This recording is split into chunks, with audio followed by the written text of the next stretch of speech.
So, good morning everyone, lalo na sa mga mama dyan. So, ayan, ako ay maaga na naman nagising, tapos, ayun nga, katatapos ko nang magplansya ng mga uniform ng aking mga kiddos. Pinagpawisan pa ako, dahil mainit yung ano sa plansya, diba? So, ayan. Ayan yung mga pinalansya kong uniform ng mga kiddos ko. Kasi once a week lang ako nagpaplansya ng mga uniform nila.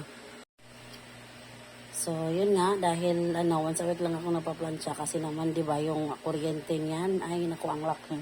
Kumain ng kuryente ng, ng plancha. So, yung anak kong isa is gising na, andun sa CR. Tapos, ay, mainit. Pinapawisan ako kasi mainit na yung sa plancha. So, ayan, good morning. Kasi kahapon walang pasok.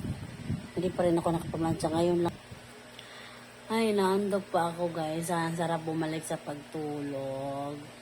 So, yan lamang guys. Good morning. At sa lahat ng nanay na busy na naman. Thank you for watching.